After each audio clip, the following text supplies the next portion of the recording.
Hi, I'm Kristen. I'm the owner of Planted. The library asked me back this year. I had the pleasure of coming last year. I really enjoy being here, and hopefully we can all learn a little bit of things together. Who is an avid houseplant owner already? Okay, so a number of you. So you all might learn something different than our beginners here are going to learn, and maybe feel free to add to the conversation or ask the tough questions and make me talk about things that you want to hear about. I'm totally fine with that. Who's a plant beginner? Okay. I think there's something in this class for everybody, hopefully, but feel free to ask me questions as we're going. I don't mind stopping. I'm great at veering. We can do that together, okay? So like I said, I'm the owner of Planted. We're a plant shop in downtown Champaign. It's a house plant shop. Has anyone been there? Okay, awesome. Yay, thank you. I also have a flower shop now. If anyone's familiar with April's Florist, she was in business on campus for 43 years. She retired last fall. I had the pleasure of taking it over with a flower farmer friend. And so I'm running all over like a crazy lady right now in this season that I'm in. But we're working on it. We've got a new manager at the flower shop, and it's been really, really fun to do flowers for the community. And also it's crazy to see the number of students that want flowers, want to come shop our little gifty space. So if you're looking for a florist, we'd love to have you over at Fern Flora. We do regular deliveries. You can give us a call. You can order from our website. And come in, maybe on a summer break when the students aren't there, because it's a really cute shop, and we'd love to see you there. But we're not about Fern and Flora. I just got to plug my other thing that I was like driving to go deliver a funeral on the way here before. So anyway, okay, so this is our shop. If you haven't been in there, we're a decent space. We've got some plants, we've got planters. It's the main thing we do. We do have cute little gifty things as well. I still love watching people walk into the shop for the first time, because a lot of the reaction is, oh, even kids walk in. I love watching kids walk in and they go, oh, and it's nice. Like, I love that. Come on in. We love to have you. We love to have new people, bring a friend, etc. Today I decided we're in spring. Let's talk about a houseplant spring refresh. In our homes, I don't know, many of you may be getting the same feeling. That kind of springtime just automatically motivates us to maybe clean that duvet that hasn't been washed in a while, get those baseboards, some details in your home that you haven't touched. I've been trying to clean out some closets. Just a nice refresh in your home. Our plants want the same thing, and it's a great time. The sun is shining in the house. It is highlighting for me all of the dust on all of my plants, right? It's time. Probably they want to be dusted more often, but springtime is a great reminder to let's just take a moment, inspect all of our plants, give them a little refresh as they enter this heavier growing season. Because even indoors, in our homes, our plants do, who's seeing new sprouts, new shoots shooting up on their plants already at this time of year? Yes, right? It happens. It's crazy. It's not that cold in our homes in the winter, but they do enter somewhat of a dormancy. And then, they're coming back alive. And so we want to help them on their journey to, have their best growing season that they can this summer. Think of it as spring cleaning, but for your plants. Okay, so my background's accounting. I like lists. I need bullet points. I like things to be organized and categorized. So as I was trying to think of how to present all of my information, how do I make a framework for you for this? And so this is what I came up with. I don't actually know how helpful it's going to be as we go on, but this is what I'm going to tell you about. So first, we're going to start by evaluating our plant. What's going on with the plant? Are there any pests we need to be concerned about? Does the plant need repotting? Let's inspect it. Then we're moving on to our refresh stage, and this is where you're actually doing the repotting, and I'll repot a plant for you just so we can talk about the things that I'm looking for when I'm repotting a plant. I like to prune and clean during that repotting time frame, their step as well. And then the last step would be fertilize and water, and that's more maintenance. That's ongoing, of course, but we'll talk about that a little bit too. Okay, so a lot of times when I've given a presentation, pests are like the last thing we talk about, but I want to talk about them first, because If you are looking at your 10 or 20 or 50 or 3 plants that you have in your home, and you want to repot all of them at the same time, and one of them has a spider mite infestation, I don't want you unpotting them all together in this space, spreading the pests among the 3 of them, or the 50 of them, right? We want to make sure our plants are healthy before we start on this journey. The other reason I want to inspect for pests before is if you're not emotionally attached to this plant and you discover certain pests on it, I would encourage you to maybe let it go. Maybe it's time for it to go to the compost, and that's okay. I brought a pesty plant over here, so when we're all done, you can see the sad pothos here on the table. It has mealybugs. I think a lot of times people, especially if you're a newer plant person or you haven't encountered an infestation in your home of certain pests, you're like, oh, what's this little white cottony stuff? Weird. And you ignore it until all of a sudden it has taken over and it's now spread to all of the plants that it's near. So I wanted you to see one in person. My next slide will kind of talk through, I've got some pictures like close up, but sometimes I feel like it's hard to know what it really looks like on your plant when you're seeing these up close pictures. If you're Googling this on the internet, right? The up close picture of the bugs doesn't necessarily look like what you're seeing. So anyway, we'll inspect that mealybug plant when we're all done. But that's why I like to start ahead of time. We want to not spread our pests. We want to check for pests. If the plant is sentimental to you, I'm going to give you some tips on how to treat it as well. But we get all kinds of people coming in to Planted for help with their plant. A lot of times it's watering issues. They may want help repotting, but there are times where people come in, it is completely infested in bugs, and they have no idea because they don't know what to look for, right? Gosh, in my own home, probably 6 months or so ago, I walked past one of my plant shelves, and it's a survival of the fittest situation in my home right now because of the flower shop, right? I'm busy, whatever. The plants are, if you can make it, you've got this, but good luck to you. You may not get water. And I walked past, and out of the corner of my eye, I saw some mealybugs. And so I'm a plant store owner. I look for mealybugs all day. We are ruthless at the shop. We would never try to sell anything that is a pest. It all gets cleared out the moment we see a pest. They come with the territory though, right? Pests just come with the territory of houseplants. And I had a mealybug infestation, and it only spread to about 4 plants, but 2 of them were my kind of expensive plants, and it was a bummer. And that's in my own house, you guys. So all that to say, whether you're a beginner or an experienced person, it's just a really good reminder to just be inspecting your houseplants.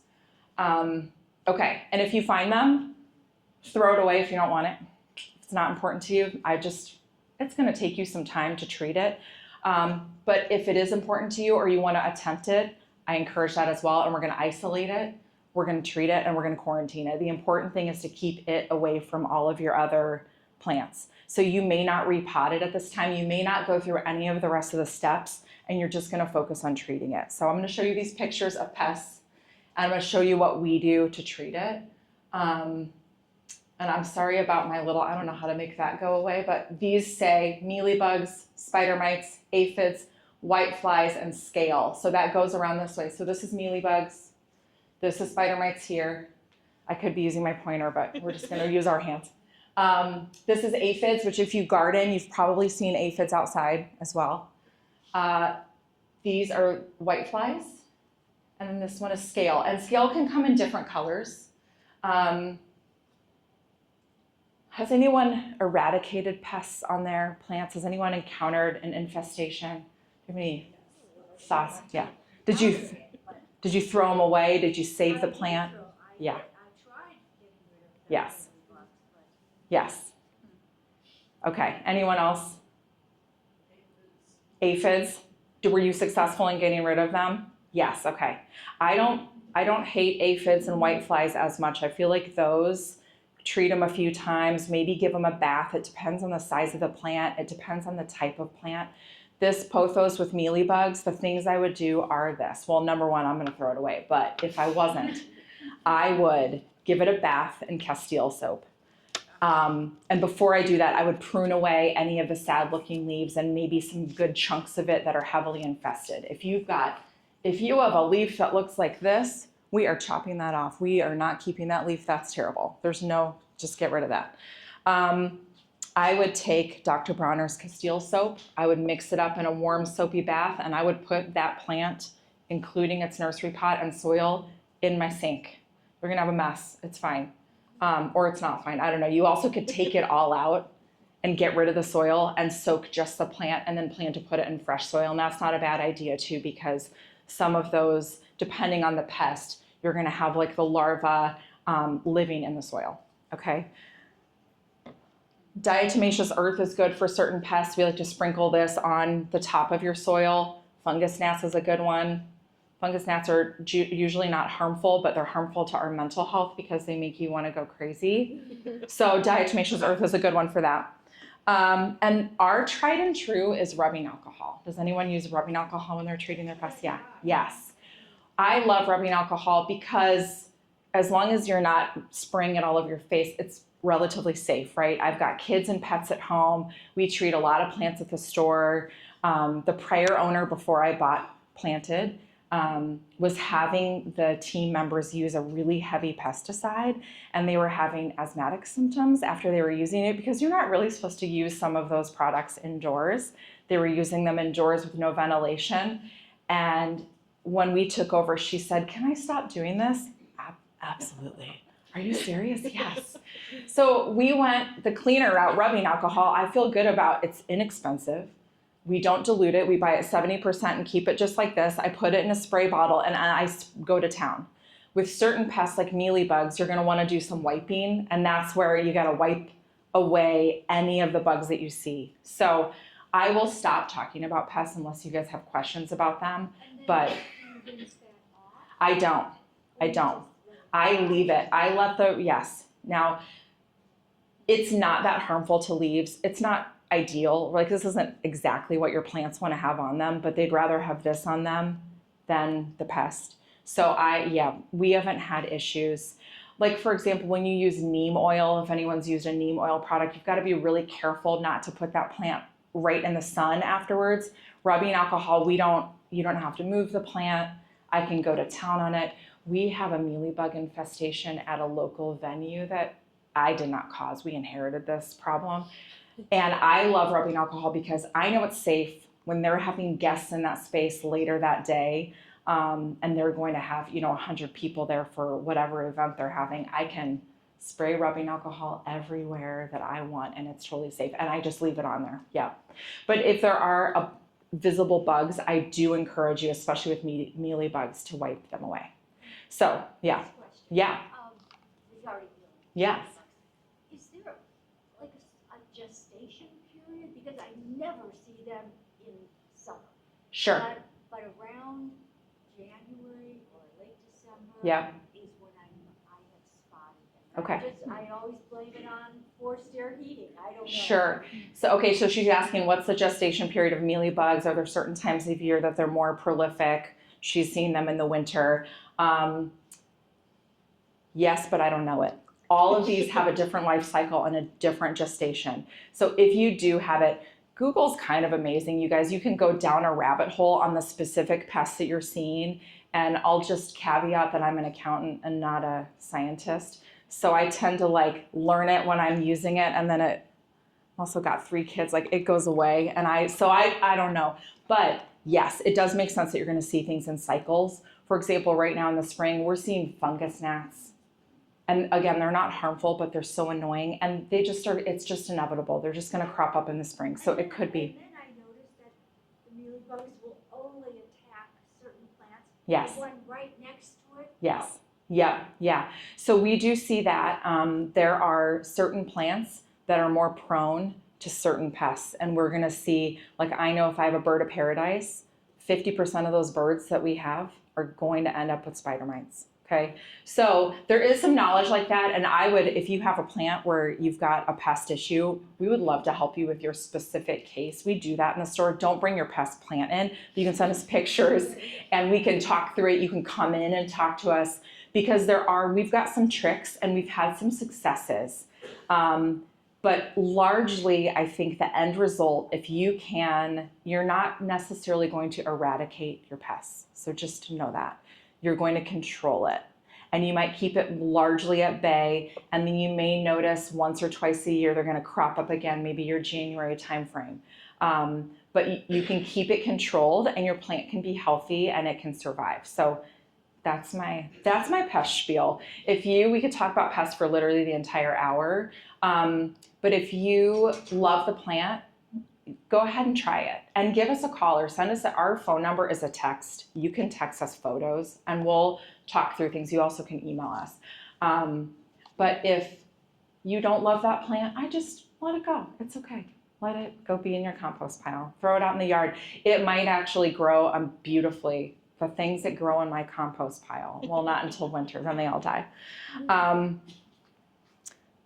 I also brought a magnifying glass because sometimes to find your pests, you need something more up close or like a really nice bright light. So I would stand under this light, and that's what we do every time we get new plants in. Is my main person, who's just ruthless and amazing at the store, goes through every single leaf on every single plant that comes in the shop. And on occasion, when we're trying to identify something that we haven't seen before, we're pulling out our magnifying glass. Okay, that was the gross, sad part. And hopefully the rest is not.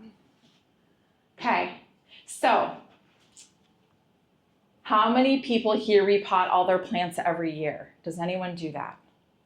No, okay, I don't. Again, survival of the fittest at my house. I'm only repotting them if they're really telling me. We get a lot of new people that are just excited and they want that plant to keep growing and they want to repot it over and over again. You could repot a lot of plants once a year and that would be okay. But what we like to do is only encourage repotting if they really need it. So we get lots of people that come in, they're like, I want a bigger pot, and we'll actually take the roots out and not sell them something because we'll encourage them to keep it in the same pot that it's already in. I brought a little snake plant just so we could see what was going on because this guy looked like it needed a little bit of help. I was hoping to find a plant where the nursery pot is like misshapen because the roots are busting out of there so much, but we didn't have any little guys. I only had a giant one and I didn't feel like doing that up here. So I've got this little guy and I'm just gonna pop it out because literally the first thing that we do when someone brings in a plant, or if I was gonna decide if I'm gonna repot, is pull it out of the pot, okay? This is pretty dry. This was hydroponic in here, which means it was kind of pulled away from the edge. But the roots don't look bad. There's a little bit of crispiness here, which makes sense with how dry it is, but it's not terrible. But it's also not bursting at the seams, okay? So if I really wanted to repot this and I wanted it to be in a ceramic planter, I would be okay going just slightly bigger than this. And we'll do it in a second, but I would brush away the extra soil. And I feel like this is a pretty good fit, right? I don't want to go much bigger, but knowing it's spring and that this snake plant looks really healthy and that its root system looks okay, I would be okay going up a little bit bigger. I would also be okay pulling away some of the soil and repotting it back down in this same planter. Now the roots are all the way to the sides on this. But it's just not as full. Like you can see how full that root system is. It's a different plant. That certainly is telling you we want to upsize this, okay? But when we are upsizing it, we want to go only 1 to 2 inches. That's usually our recommendation. Now, the bigger you go, you've got more leeway. Of course, you think percentage-wise, right? If I'm repotting this huge tree, I could go up 3 or 4 inches. It doesn't have to be 1 or 2. But when we're talking about these little guys, what we don't want to do is pop them in something that's too big. So let's say I, at home, was like, oh, I think that this needs a bigger pot so it grows and it's really happy, and I decide to put it in something this size at my house, right? This, you can see there's going to be a lot of soil with no roots all around in here. And what's then going to happen is this plant is going to try to fill out this pot with roots, and it's going to be panicking, and it's probably going to lose some foliage, or it's going to just not thrive, right? We're not going to see new growth this spring and summer, etc. Then what can happen, or what often happens, is you've got all of the soil sitting around here that doesn't have any roots in it. So there's nothing pulling the water when you water it. So now I gave it my good watering when it was time to water my plant, and that soil is sitting wet around the root ball and starts to suffocate those roots. And then what happens is your roots rot away. They become mushy, and you're gonna get root rot, and you're gonna have even fewer roots in your already not enough roots in this big pot, okay? So we see this a lot with beginners or with people who don't have a lot of houseplants but have a lot of garden plants, because gardening, you want to give it space, right? A lot of our garden plants, you're giving 12 inches all around them. But in our homes, in that environment, these tropical plants, almost all of them love to be root bound, okay? So we want to be really careful that we're not going way up in size. Even this, I would say, is too big. I would not go that big. You would maybe go up to a 5-inch, okay? Okay. The other thing I'll mention is you can leave things in nursery pots. That's totally fine. If you don't care about aesthetics, if your aesthetics aren't, I'm saying this in a judgmental way, if you like the look of a nursery pot and you like the ease of it, don't care. Great, leave it in this. Now, I like a catch pot, number one, because they're pretty, but two, because especially a plant like this can be a little wobbly, right? You get certain plants that might start to tip. I like, and this one's a little bit not the best fit, but this fits great down in here. I like this, okay? This doesn't have drainage, and so I'm gonna take this out. When I water my plant, I'm gonna give it a good watering. Depending on the plant, I might let it soak in here a little bit and pick up some extra water, but I don't want it sitting in water. So when I'm done, I'm gonna take this out, I'm gonna dump out the extra, and I'm gonna put this here. This is great in our homes because nothing can get out of the bottom, and so you're protecting your surfaces, okay? But we also love a planter with a drainage hole, and that is the other option. You can, some of mine, it depends on what I've got going on. I might keep it in the nursery pot and toss it in there, that's okay. And you also could pot it directly in here, and it depends on personal preference. It might depend on the look of the plant, the exact size, but you've got some flexibility. The just most important thing is don't go way too big, okay? We wanna keep that root ball snug in here. Okay, so the other thing that can happen is, I'll point this out here. If you pulled out your roots and they were either really crispy and dry or they were really mushy, instead of going up a size or keeping it in the same size, you might downsize it. So let's say I had this plant in this pot, and now it's looking pretty sad, and now its root ball is even less. In fact, it has almost no roots. Then what we would do is plant this in an even smaller plant or pot than it started out with, okay? And that's okay too. So you're looking for both of those things, right? What does the root system look like, and how do we want to pot it? Okay, so I'm just gonna repot this. While I'm doing that, any questions or comments about repotting? Yeah. We do, yes. It depends, right? There's certain plants that we know don't really like to have their root balls messed with. So like an aglaonema, also known as a Chinese evergreen, I don't mess with the roots on that. This guy, this is some really compact soil, which is kind of unusual actually coming from the grower like this. So we'll do that. It kind of depends on what's going on, right? Sometimes we just kind of tease the bottom to loosen up the bottom. Most plants don't want every part of them to be messed with, right? We want to retain the structure of the root ball. We want some integrity there. Yeah. Now, don't be horrified. No.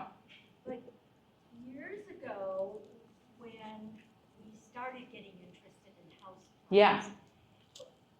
somewhere along the line, we learned that we could take a serrated knife, like a bread knife, Yeah. like a sabatier bread knife that was, good quality, and saw off an inch or 2 inches off the bottom. Yes. And I'm not horrified at all. With, soil, Yeah. giving the roots a little more Yes. room to spread. Yes. Okay. So she's saying that you can cut off the bottom of your roots, trim your roots using a serrated. We've used scissors. I'm trying to think of what we just did. I've just used pruners and kind of cut off the bottom. Again, it depends on the plant, and so that part is important. I would not do that to using an aglaonema as an example. Again, I wouldn't do that to an aglaonema. The snake plant certainly doesn't need it because look at the roots that we have here.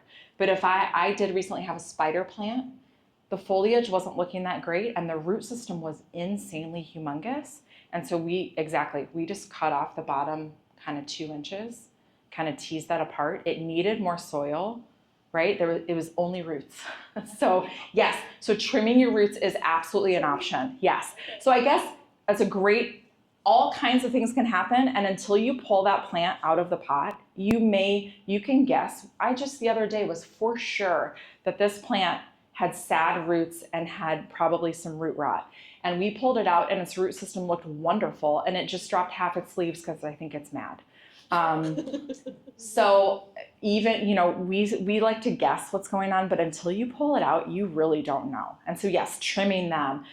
If you do end up, that's with a healthy root system. If you end up with dry and mushy roots, you absolutely want to either pull, sometimes it'll just kind of all pull away. You want to trim away the damaged roots before we repotting that in healthy soil, okay? Okay, what else? I like how you open that with "don't be fortified." Well,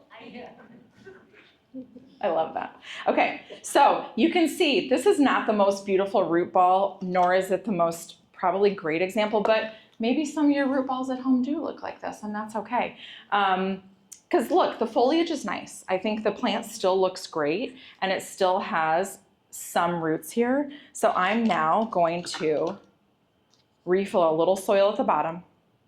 And this is the same methodology if I was doing this in a planter with a drainage hole. I would put it right down in there. We do like to use a little mesh covering, and I didn't bring one, but if you have a drainage hole this big, you're gonna have a bunch of soil falling out the bottom. You can use a coffee filter. Sometimes pots will come with a little mesh disc that you can put in the bottom. or what about breaking up clay pots? We used to do that. Yeah, so people like to do that to have drainage at the bottom. So we're like where you would add rocks or pellets or clay pots, things in the bottom. That actually has been, now the talk is that that's not actually helpful. What that does is raise your soil level and raise the water table, and so then water just sits in the bottom. The roots still try to grow down in there all around all of that material, and it's not recommended anymore. They recommend just finding a pot that's actually appropriate for the size of your planter. But you do want to put something over that, or a bunch of soil is going to fall out every time you water it. Okay, so I added a little soil in the bottom.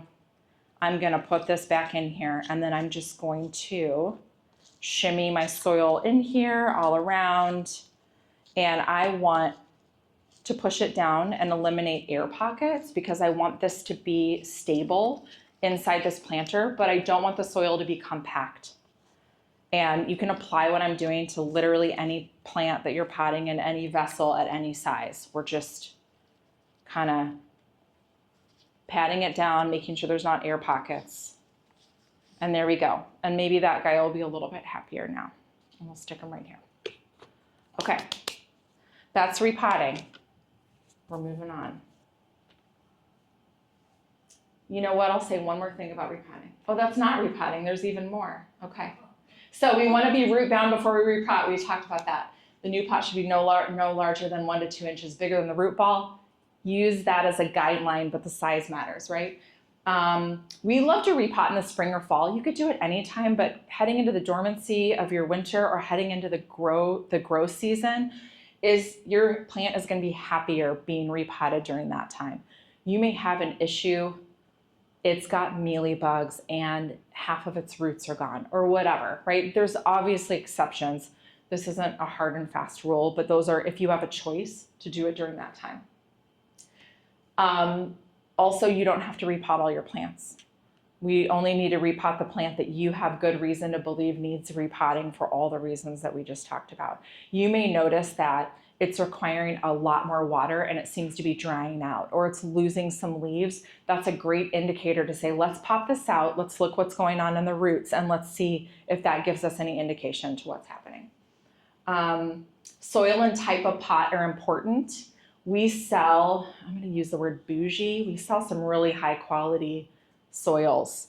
at our shop. You don't have to buy these little bags of high quality soil, though you can. I will sell them to you. But you can go to any, home and garden center and buy your big bag of potting mix. We love Fox Farms brand. You can go Miracle Grow. There's lots of people that recommend against it. Whatever. We're not fussy about it. You just want it to be a well-draining potting mix. We're not digging out soil from our yard, which we've seen before. Where that's what this felt like, was this snake plant had been potted with something out of a yard. We're not using garden mix. It's important to use a potting mix, okay? And that's it. Okay. Okay, so our next section, prune and clean. So yes. Why do you not use Miracle-Gro? You could go down a Google deep dive. I think that there's, again, when it's not information I need right in this moment, I let it go. So I might Google this after and we can talk further. But there's something in the way that it like releases the nutrients and then maybe goes away afterwards. And they also don't use, I think, as natural. Like some of the other ones are using worm castings and things like that versus whatever the materials are that Miracle-Gro is using. Not to be judgmental of soils, really. If you're using it and your houseplants are happy and you like it, go for it. Price is right on that, right? I wonder if you're growing herbs that you're going to eat. Yeah, so if you're consuming the plants that you're planting, I would personally recommend finding an organic. And I know that Miracle-Gro doesn't have an organic option, but I personally would go for the highest quality soil I can find in the store that I'm in. Make sure it's a potting mix and make sure it's organic if you are going to be consuming that. So we don't carry anything like that in our shop. So it's just houseplants that probably only your pet are consuming, like your bamboo palm. So hopefully your pets aren't consuming, but it does happen. You know what? I have at the flower shop, we have a plant and it's a peace lily and we needed one for a funeral and it's been sitting there and it's gorgeous. And I looked over at it and I'm like, what is going on? And the leaves are torn to shreds. And then one of the leaves has, just like in the hungry caterpillar, holes, like evenly spaced throughout the leaf. And sure enough, we had a giant caterpillar consuming this plant. So you might have caterpillars consuming your plants too. Usually not in our homes, whatever. Okay, so prune and clean. You can be pruning and cleaning your plant along the way while you're repotting, but I put this after the repot because if you unpot something in a hole, things may fall off. You may let go, right? I might have a snake plant where I let go of a little section because this whole section was mushy over here. And then you're getting soil on things. So I like to prune and clean it up after we've done the repotting portion because some of the pruning just sort of happens naturally during that. Spring is a great time if you've got a vining plant to give it a good haircut. Unless you love her how she is, that's okay too. But if it's a great time to give her a haircut. And then you can put all of those cut clippings in water and propagate them and give them to all your friends so they all have your same plant. Trim up any sad foliage, right? You can be doing this every time you water your plants, but if you're lazy like me and you're home and you're just letting things happen, it's just a great reminder. And dust those leaves. Man, are my leaves dusty. The sun shines through the window and you can really, really see it. And we want to get those leaves as clean as possible so that these plants can get all the sun that they need for their photosynthesis and so that they can shoot up beautiful new shoots for us. You can be dusting them every single time you take care of your plants. So if you look at your plants weekly or bi-weekly and you're watering them, dusting them that often would be great, but maybe unrealistic. Tools that I've started using now that I've got some clients around town that we do the care for. So I love microfiber gloves, especially for some of the bigger plants because I can wash them in the washing machine.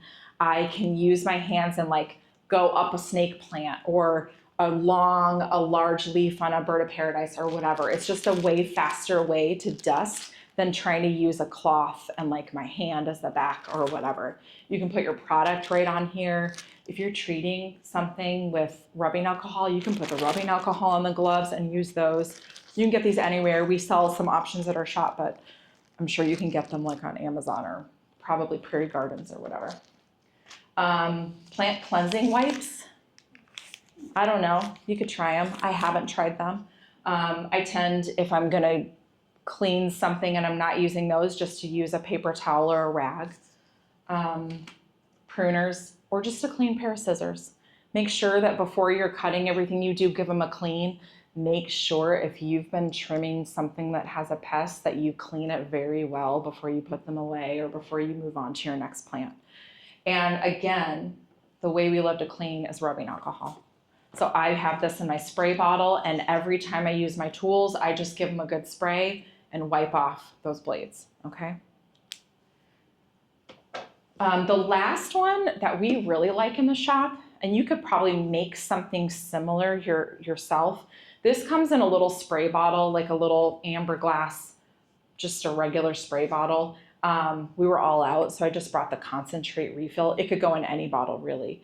And this contains, let's find it, neem oil, lemon juice, Castile soap, distilled water. Very simple. You can make this with ingredients that you have in your house. So again, I love this from kids, pets, breathing it in, safety, and it cleans and shines your leaves beautifully. It makes the plant happy. And helps to prevent pests because of that neem oil in there too.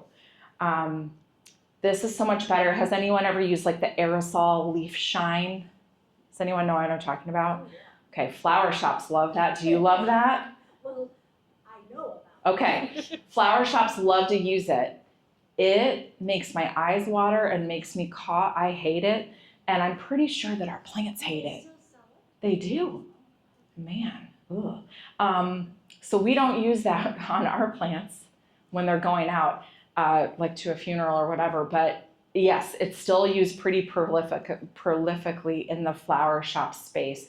And I still see it like at Prairie Gardens or whatever. But it's blocking it. Your plants are not happy having that coating on it. So this is a great alternative. Does make them happy, makes you happy, makes them shiny. What about a pinch of Dawn? Yeah. In a spray bottle, then Sure. filled with warm water. Yep.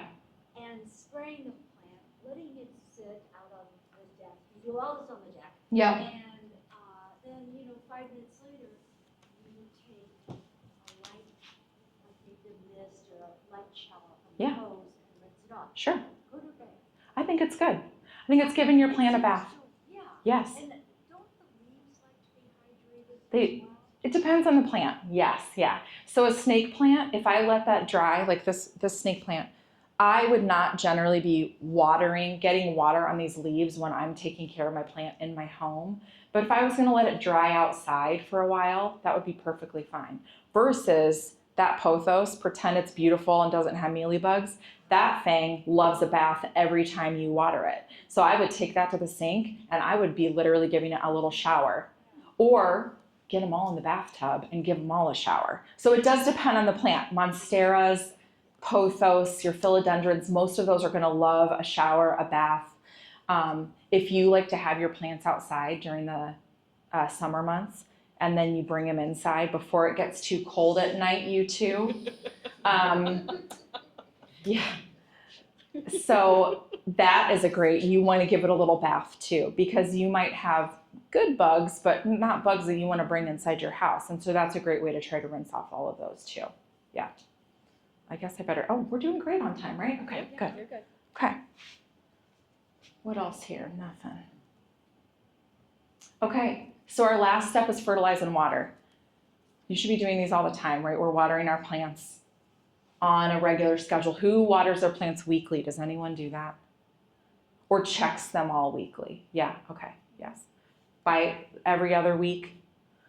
Who's like on a as needed, I just noticed that you need, okay, yes. No, that's okay too. I love all of the ways, and all the ways can work, but you kind of need to know what your plant likes. So I would encourage you, and we can talk about some questions that you might have on certain plants, but really it's important to know what your plant is. For example, a snake plant wants to dry out completely between waterings, but that pothos over there does not want to dry out completely between waterings.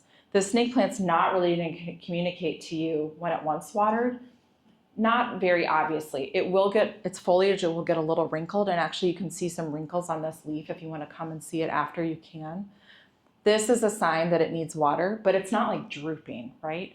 Versus that pothos over there, it's gonna start drooping when it needs water, and it's telling you, I'm gonna die. Come get me, right? Save me. And you're gonna give it a nice watering. And so knowing what your plant's preferences are and how they like to be watered, how much they wanna dry out between waterings is pretty important. Though some people are successful with any kind of plant. They don't know what any of these are. I don't know what any of these plants are. And then you just give them a little water once a week. And that's okay too, right? It's you. They're there living in your house and you make the rules. So you get to take care of your plants however you want. Fertilizing. So, and I guess I'll add to that. So back in my early days before I bought a plant shop and then had to learn a lot more about how to care for plants, I just watered everything once a week, and I didn't know what my plants were. So I know everyone kind of laughed, but like that's real. That's totally real, and that's a lot of us, and that's completely okay, right?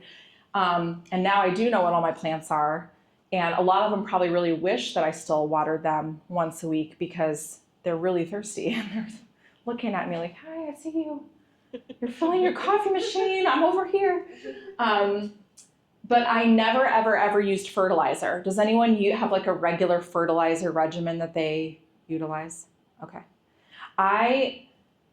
Fertilizer, I'm coming around to. I think it's important, especially when you have a plant that's been in the same pot with the same soil for a while. If you're not planning to repot that plant, the nutrients in that soil are starting to wane. There's not really much left there for that plant, and they do rely, in addition to the sun and the water, on the nutrients in that soil. So that is where I feel like fertilizer becomes important. If you love to repot all 10 of your plants every spring, you probably don't need to have any sort of fertilizer routine.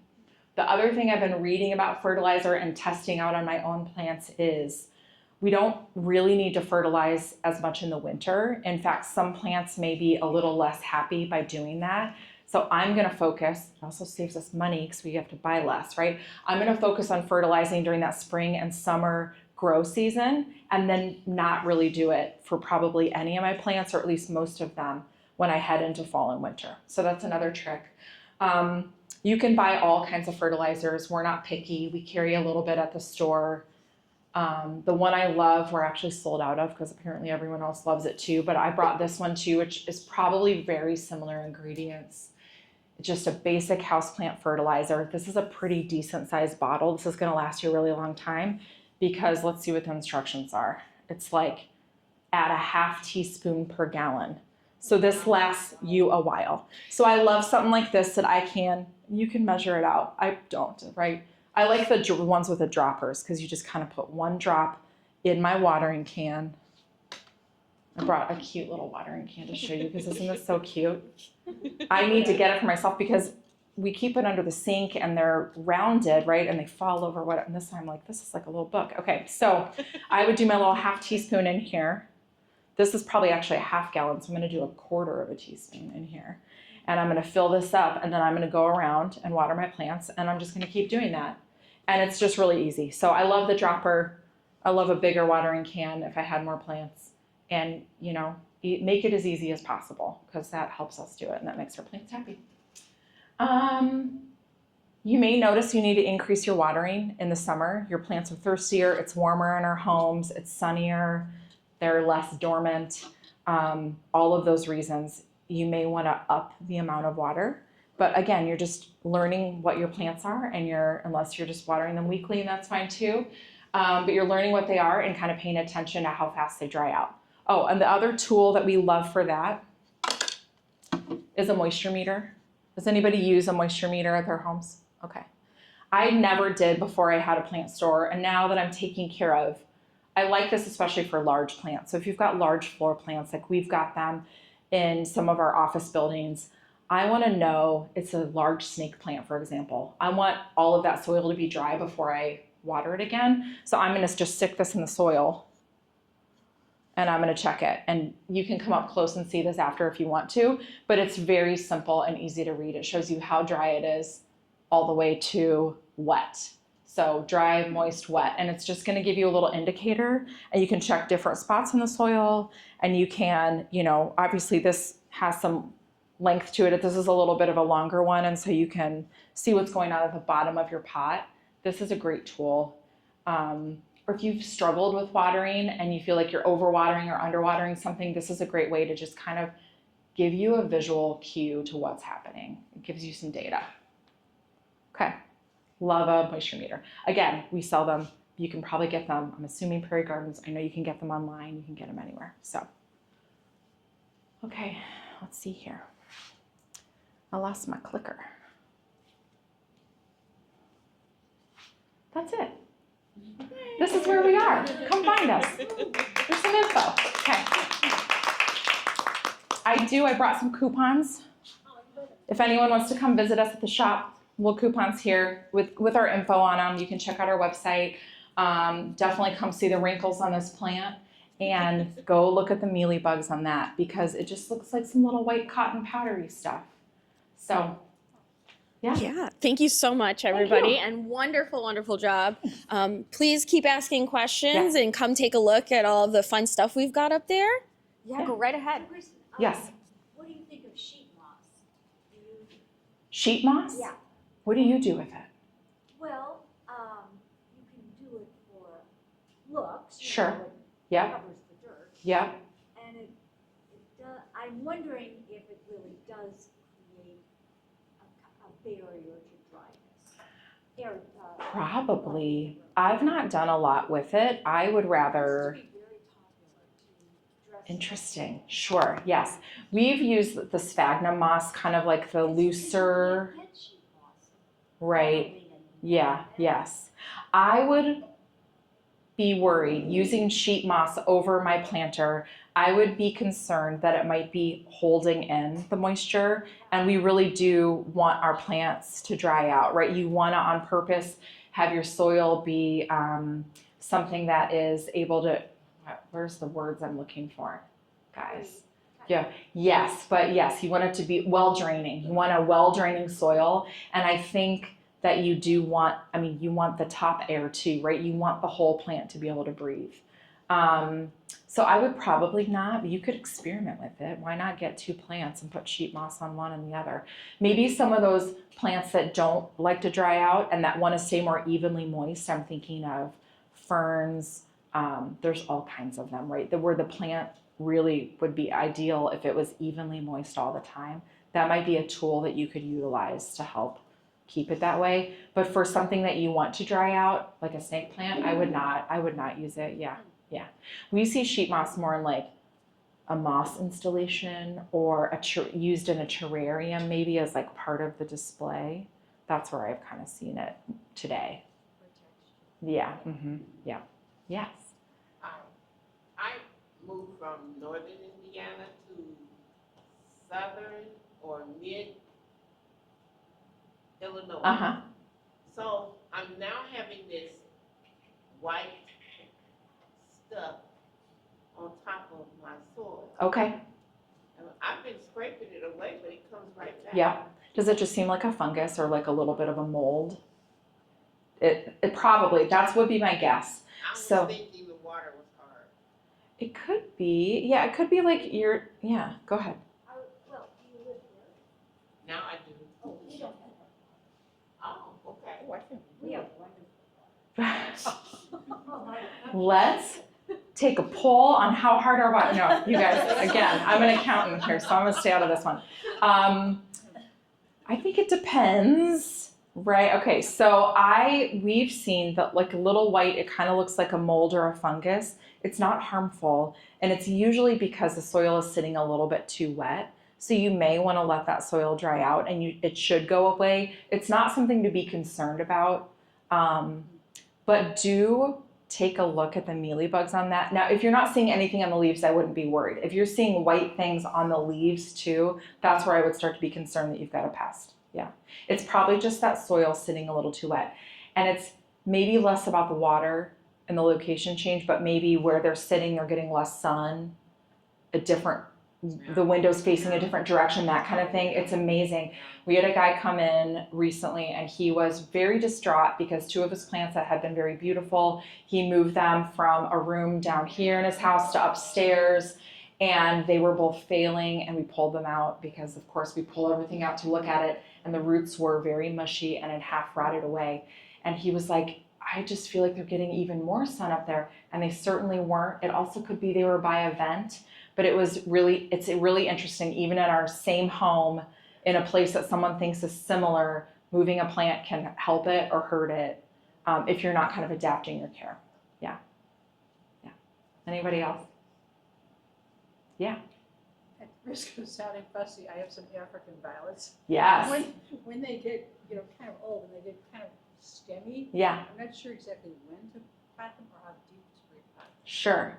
I don't know the They're answer kind to of that. like, I would fall look over. into that because can you also just kind of cut them back or no? Well, the leaves are coming out from the bottom, and the leaves keep, Yes. dying out and coming out. Sure. Until you finally have a kind of a long stem on the plant. Yeah. Okay. And then I want to repot it because it's literally kind of falling over. Yeah. And I'm not sure how deep to repot. So that's one. I definitely am not an African violet expert, but we could look into it. Like I'll Google. Yeah. Let's literally look it up and talk about it after. Okay. Anybody else? You got one I actually know the answer to? Anything?